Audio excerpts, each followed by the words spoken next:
할렐루야. 오늘 이 밤에 나오신 여러분들을 주님의 이름으로 환영하고 축복합니다. 사람이 사는데 꼭 필요한 건 돈입니다. 그러다 보니 젊은 부모들이 돌잔치를 할 때 아기가 돈을 집으면 좋아합니다.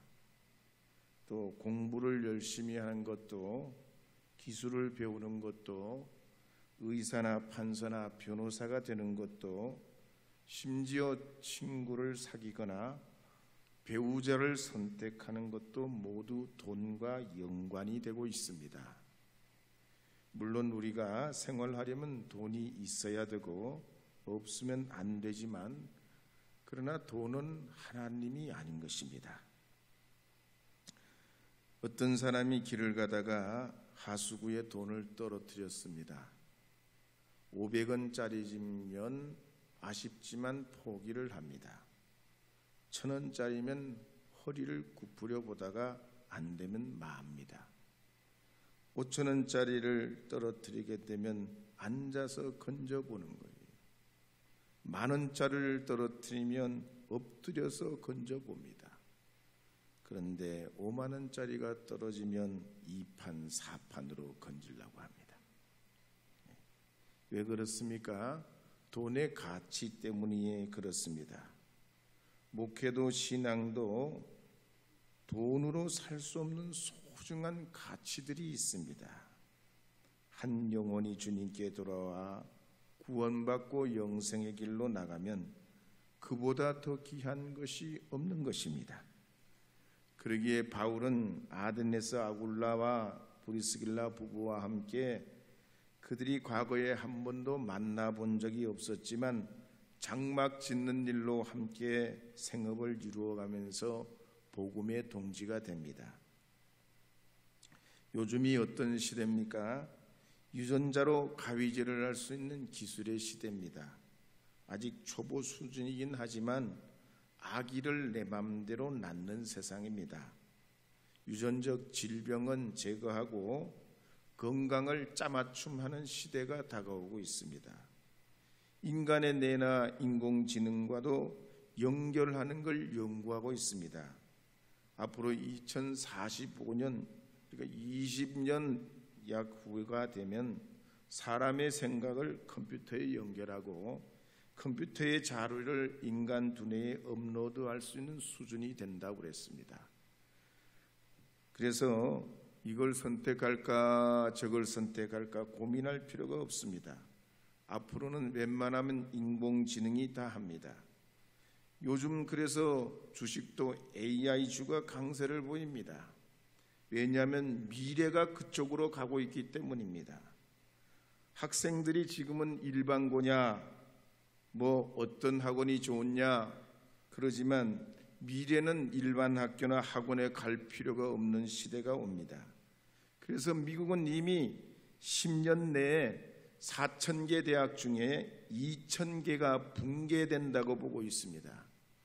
우리나라도 20년 후만 되면 400여 개 대학 중에 절반이 위기에 놓이게 된다고 보고 있습니다.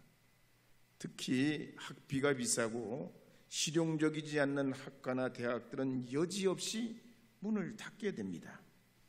이런 변화들은 과거에 농사할 때 우리가 홈이나 낫으로 농사를 했던 시대에서 트랙터나 콤바인으로 농사하는 그 농사의 변화로 바뀌는 형세와 같습니다. 나무로 불 떼서 밥을 하고 연탄으로 난방을 하던 시대에서 가스보일러나 기름보일러나 태양열을 가지고 사는 시대의 변화와 같이 바뀌어지면 과거가 상상이 안 되는 것입니다. 교회도 그렇습니다. 앞으로는 대형 교회나 아니면 특별한 공동체 형태의 교회가 아니면 존립하기 어려워질 걸로 성장학자들은 보고 있습니다. 일반 사람들은 이미 교회가 너무 많으니까 여러 개 없어져도 괜찮다고 보고 있습니다. 그러나 주님의 핏값으로 세운 이 교회는 세상 상식과는 다릅니다. 교회는 영혼을 회복하는 안식처요, 세상의 도피처요, 복을 받는 구원 기간입니다. 그래서 에베소서 5장 27절에 보면 이렇게 기록하는 말씀이 있습니다. 함께 읽어보겠습니다. 자기 앞에 영광스러운 교회로 세우사 티나 주름 잡힌 것이나 이런 것들이 없이 거룩하고 흠이 없게 하려 하심이라. 마태복음 16장 18절 말씀도 읽어보겠습니다. 또 내가 내게 이르노니 너는 베드로라. 내가 이 반석 위에 내 교회를 세우리니 음부의 권세가 이기지 못하리라. 아무리 세상에 기술이 발달하고 여러 세상의 변화가 격심하다고 해도 하나님의 기관은 하나님이 주장하신다는 얘기입니다. 한편 바울은 아덴에서 유대인 박해 때문에 고린도로 옮겨와서 복음을 전하게 됐습니다. 그런데 그때 마케도냐로부터 내려온 실라와 디모데가 합류하게 되니까 더 힘을 얻습니다. 그래서 말씀에 강하게 붙잡혀서 복음을 전하게 됐는데 사도행전 18장 9절에서 10절 말씀에 보면 하나님께서 이때 바울에게 환상까지 보여주시면서 두려워하지 말아라, 침묵하지 말아라, 내가 너와 함께 함이라, 이 성중에 내 백성이 많음이라 하셨습니다. 그래서 사도행전 18장 9절 10절 말씀에 보면 이렇게 기록한 말씀이 있습니다. 함께 읽겠습니다. 밤에 주께서 환상 가운데 바울에게 말씀하시되 두려워하지 말고 침묵하지 말고 말하라. 내가 너와 함께 있음에 어떤 사람도 너를 대적하여 해롭게 할 자가 없을 것이니 이는 이 성중에 내 백성이 많음이라 하시더라. 분명히 이 고린도라는 도시는 다른 어떤 도시보다 쾌락적이고 음란하고 타락한 도시였습니다. 우리가 상식적으로 보자면 이런 곳에는 복음이 뿌려졌다고 해도 가능성이 보이질 않습니다. 그런데 고린도에 뿌려진 이 복음은 폭발적인 은혜가 나타납니다. 죄가 많은 곳에 뭐가 많다고요? 죄가 많은 곳에 뭐가 많다고요? 죄가 많은 곳에 돈이 많다고요? 성경에 보면 죄가 많은 곳에 은혜도 많다고 그랬습니다. 이 고린도에 말이죠, 하나님의 역사가 일어나지 않을 정말 영적으로 황폐한 땅 같았지만은 복음의 씨앗이 떨어지니까 폭발적인 역사가 일어납니다. 왜냐하면 고린도전서 2장 1절 2절에 보면 이렇게 기록하는 말씀이 있습니다. 고린도전서 2장 1절 2절 읽어보겠습니다. 형제들아, 내가 너희에게 나아가 하나님의 증거를 전할 때에 말과 지혜의 아름다운 것으로 아니하였나니 내가 너희 중에서 예수 그리스도와 그가 십자가에 못 박히신 것 외에는 아무것도 알지 아니하기로 작정하였습니다. 두 가지 비결 때문이라는 거죠. 첫째는 사람의 지혜로 하지 아니하고, 두 번째는 오직 예수 그리스도와 십자가에 못 박히신 주님의 그 죽으심과 부활을 전했기 때문이라. 복음의 핵심을 가지고 주님 의지하고 증거할 때 사람의 생각과 다른 하나님의 역사가 나타났다 그랬습니다. 제가 대전에서 과거에 사역할 때 교우들과 매주 화요 전도를 나간 적이 있습니다. 근데 처음에 교우들이 뭐라고 하는 거니, 다른 동네 사람들은 몰라도 우리 동네 사람들은 안 됩니다. 이 동네가 어떤 동네냐, 아주 켜켜 묵은 사람들이 모여 사는 동네인데 전도 그거 해봐야 안 됩니다 그랬어요. 그런데 매주 화요 전도를 나가면서 말이죠, 1년이 가고 2년이 가고 3년이 지나니까 한 가정 한 가정씩 열매를 맺게 되더라고요. 제가 화성에서 목회할 때도 그랬습니다. 매주 화요 전도를 나갔어요. 마찬가지로 1년, 2년, 3년, 4년 쌓이니까 교회가 갑절에 부흥이 오더란 얘기입니다. 경남 진주의 세계로 교회의 손현보 목사는 진주 시내와 자동차로 30분 떨어져 있는 아주 시골 지역에 있었습니다. 근데 전도를 얼마나 열심히 하는지 그 시골 교회가 3,000명이나 모이게 됐습니다. 사람의 생각과 하나님의 생각은 다른 것입니다. 두려워하지 말고 내가 너와 함께하니니 이 성중에 내 백성이 많음이라 하셨습니다. 그러므로 믿음을 가지고 나가게 될 때 믿음의 승리가 있게 되는 줄 믿으시기 바랍니다. 울어도 못하네 544장 4절 불러보겠습니다. 4절.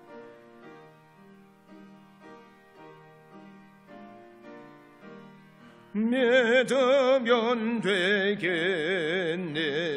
주 예수만 믿어서 그 은혜를 힘입고 오직 주께 나가며 영원 삶을 얻네.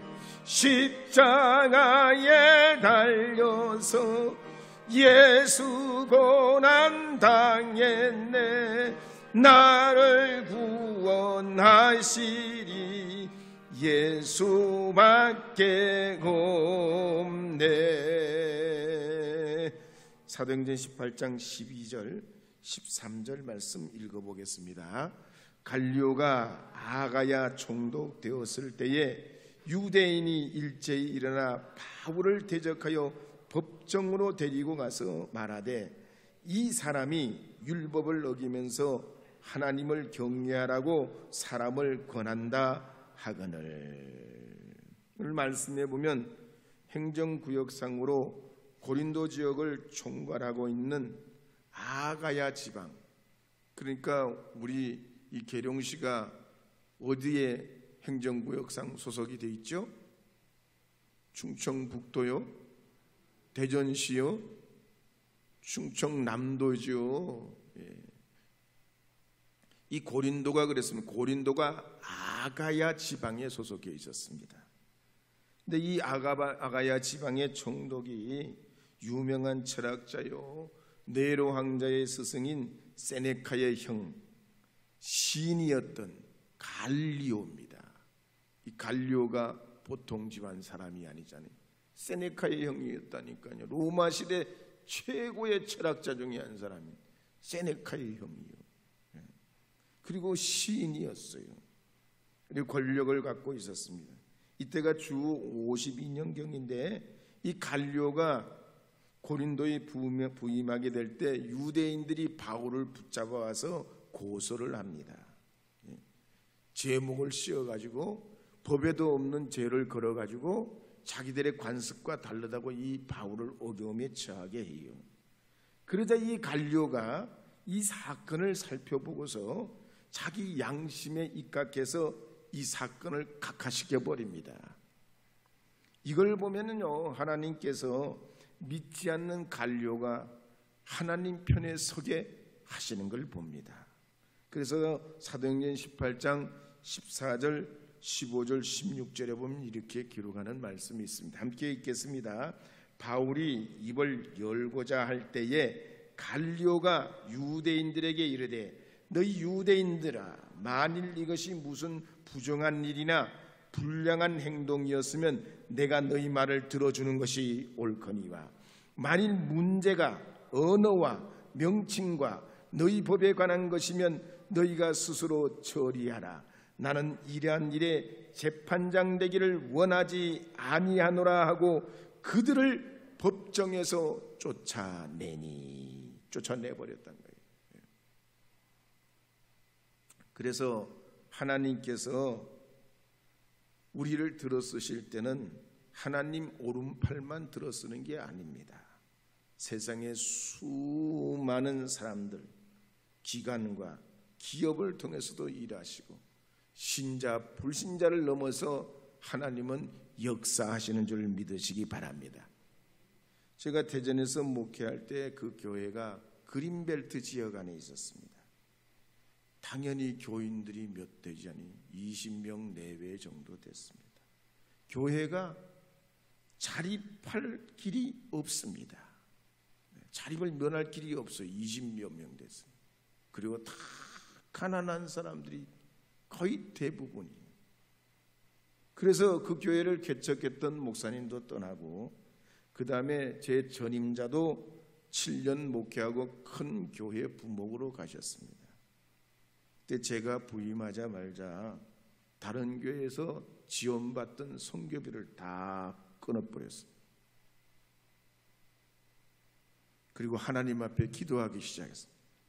하나님 우리와 함께 하시면 도우실 줄로 믿습니다. 교회가 교회되게 하려면 스스로 서게 하여 주시옵소서. 그때부터 교회가 자립을 위해서 노력하고 외부로부터 지원을 끊고 자립하는 데는 7, 8년 정도 걸렸습니다. 교회가 자립하고 교우들이 늘어나면서 지역적으로 사회적으로 이 교회가 터미널 역할을 하기 시작합니다. 제가 그때 개인적으로 그 교회에서 대학원 석사 과정도 다 교우들이 뒷받침을 해서 공부를 했고 박사 과정도 거기서 시작을 했습니다.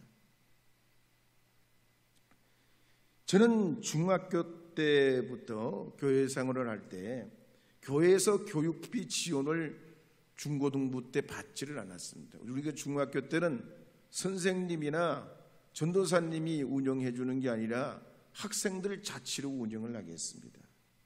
그래서 학생들 스스로 회비를 내고 바자회를 하고 찬조금을 받아가지고 자립자활을 하는 그런 훈련을 받았댔습니다.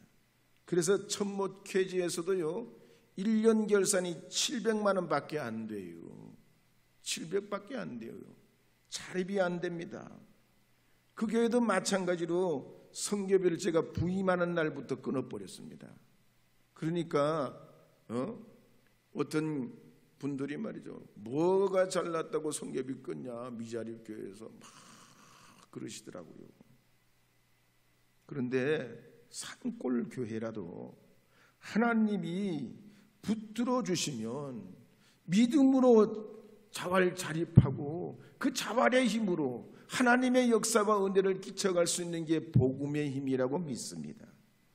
믿고 나갈 때 하나님이 길을 열어주시고 돕는 손길을 허락하시고 하나님의 은혜 가운데 교회가 교회되어 나가는 것입니다. 저는 그래서 우리 금암제일교회도 어린이집 문제가 발생하고 폐허가 돼서 방치되는 것보다 수많은 사람들의 이야기거리, 조속거리 되기보다가 전도문을 막는 것을 주의 이름으로 결단하고 이겨 승리해야 됩니다. 그러자면 어떻게 해야 되겠습니까? 다른 것 없습니다. 우리가 할 수 있는 최선을 다하면 하나님도 돕고 땅도 하늘도 돕게 되는 것입니다. 그러므로 여러분 오늘 이 본문을 봐도 그렇지 않습니까?